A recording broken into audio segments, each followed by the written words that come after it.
अगं चल की उरक, लिकीला वाटा लावायचे, तिला पुन्हा अजून उन्हातानाच जायला उशीर होईल.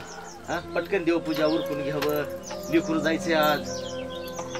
काय लेकी होय व, किती अवघड आहे मुलीच्या जातीचं.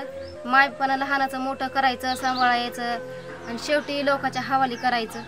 आज माझं लिकरू ह्या अंगणामध्ये खेळलेलं, बागडलेलं, माझ्या अंगा खांद्यावर खेळलेलं, बाबा बाबा करून तुमच्या मागे लागलेलं. आज तिला वाट लावायचं तर मला तिला वाट सुद्धा लावायची वाटणं झालंय. मुलीचा जन्म म्हणजे कसा गुलाबाच्या फुलासारखा असतो. जोवर त्या गुलाबाच्या फुलाला कळे तोपर्यंत आहे. एकदा त्याचं फुल झालं की ते कोण कधी तोडून नेईल त्याची काही गॅरंटी नाही. तुझ्यापेक्षा जास्त माझ्या जीवाला वाईट वाटतं ग. असं काळी तुटतं माझ्या लेकराला असं वाट लावताना, माझ्याच घरातून लेकराला वाट लावताना. चला बरं लवकर, मला नात्यांचा आताच फोन आला होता, लवकर ये म्हणून उन्हातानाचं. आणि घरी ना आईचं पण दुखायला लागलंय, मला लवकर जावं लागल, नाहीतर पुन्हा मला काय तोच बसतील.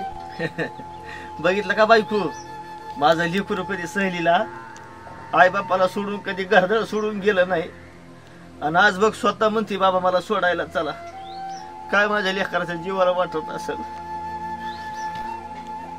चल चिमणे, भर पिशवी नेहून तुला सोडतो ग. 4 दिवसाची पाहुणी तू, घर माहेर झालं ग. बालपण गेलं घरात पोरी, लहानाची मोठी झालीस ग.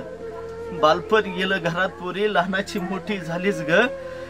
ह्याच हाताने धरून आणलं, आज ह्याच हाताने सासरी सोडतो ग. डोळे येतात भरून, आज सुन सुन वाटतं ग. डोळे येतात भरून, आज सुन सुन वाटतं ग. आणि तुझ्या विना हे घर आता भकास भकास दिसत ग. आता जवळ पोर नाही, पोरी नाही, अंगणात दोघेच आम्ही बसतो ग.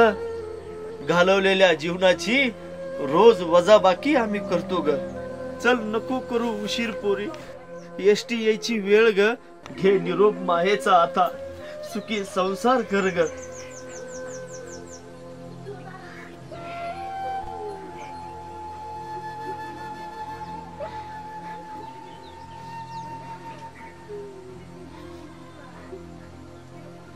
चल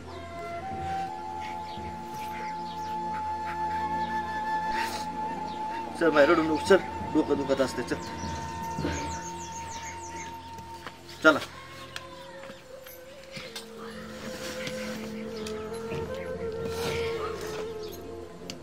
जपून जा. चल.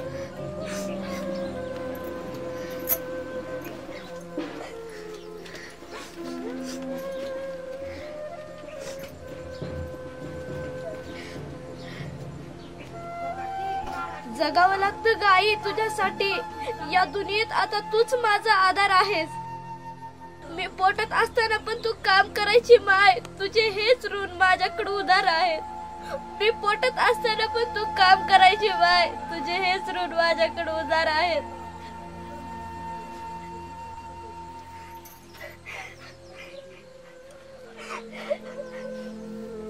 त्या आठवडे बाजारात शेव जिलेबीचा हट्ट माझ्या लहान भावाने केला होता.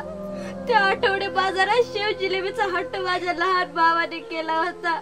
पैसे कमी पडले म्हणून माझ्या आईने तोच चोळीचा कट दुकानदाराला परत केला होता. पैसे कमी पडले म्हणून माझ्या आईने दुकानदाराला तोच चोळीचा कट परत केला होता.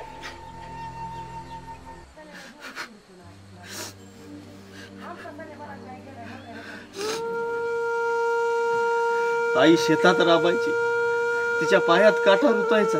आई शेतात राबायची, तिच्या पायात काठा रुतायचा. चप्पल फाटलेली असायची आणि तिच्या पायाला खोल भेगा पडायची. स्वतःच्या वेदना झाकून ती चालवायची. दुसऱ्यांसाठी राबायची आणि हसून सगळं सहन करायची. तिच्या कष्टातच घराचं सुख होतं. तिच्या कष्टात घराचं सुख होतं. तिच्या श्रमामुळे स्वप्ने रुजली होती. असं वाटतं की तिच्या पायावरची माती कपाळाला लावावी आणि तिच्या कष्टाचं ऋण एकदा तरी मनापासून मान्य करावं. आई, मी तुला जाता जाता एक प्रश्न विचारते. कॅम्प्युटर इतकं स्मार्ट का असतं आई? सांग ना, कॅम्प्युटर इतकं स्मार्ट का असतं? कारण ते आपल्या मदरबोर्डचं ऐकत असतं ग चिमणे, म्हणून कॅम्प्युटर स्मार्ट असतं ग. म्हणून बाळा तुला एकच सांगते, जशी तू इथं आमची काळजी घेत होतीस तशी तुझ्या घरची बी काळजी घ्यायची, सगळ्या माणसाची काळजी घ्यायची. जशी तू माझ्या हाताखाली राबत होतीस, प्रत्येक गोष्ट ऐकत होतीस, तशी तुझी तिथं सासूची काळजी घ्यायची. माय ती सासूच तुझी आई आहे आणि ती सासरात तुझे वडील आहे.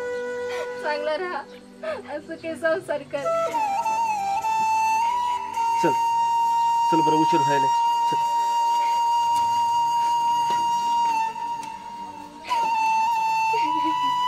नमस्कार मायबाप, माझ्या लाडक्या बंधू आणि भगिनींनो, मित्रांनो, मैत्रिणींनो, तुम्हाला माझा हा व्हिडिओ नक्कीच आवडला असेल आणि मला काय संदेश द्यायचा हा सुद्धा तुमच्या लक्षामध्ये 100% आला असेल. म्हणून म्हणतोय तुम्हाला की हा माझा व्हिडिओ नक्की शेअर करा. तुम्ही जर शेअर केला तर एखाद्या माणसाला हा माझा संदेश समजेल.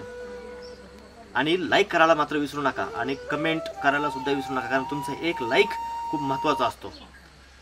आणि सगळ्यात महत्त्वाचा विषय म्हणजे माझ्या चॅनलला जर तुम्ही सबस्क्राईब केलं नसेल तर नक्की सबस्क्राईब करा.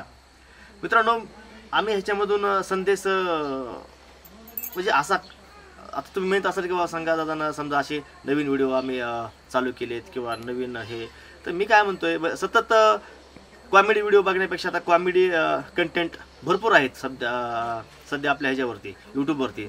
त्यामुळं मग आम्ही काय केलं, चला एक फॅमिली कंटेंट मी तुमच्यासाठी नवीन घेऊन येतोय, किंवा तुमच्या फॅमिलीमध्ये 100% माझ्या कंटेंटमुळे फरक पडला पाहिजे, तुमच्या आईमध्ये फरक पडला पाहिजे, तुमच्या सुनामध्ये, बायकोमध्ये, बहिणीमध्ये, सगळ्यांमध्येच फरक पडला पाहिजे.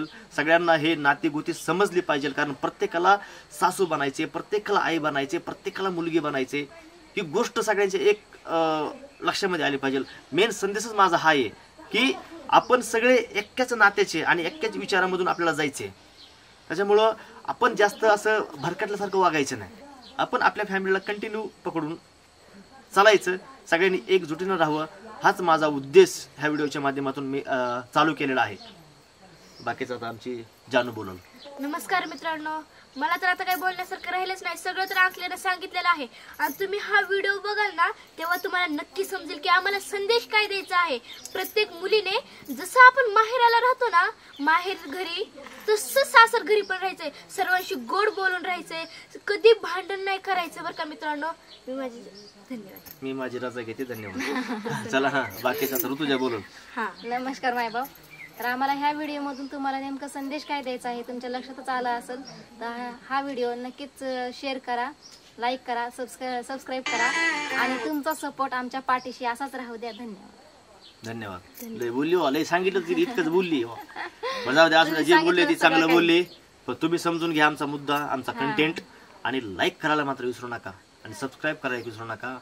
धन्यवाद.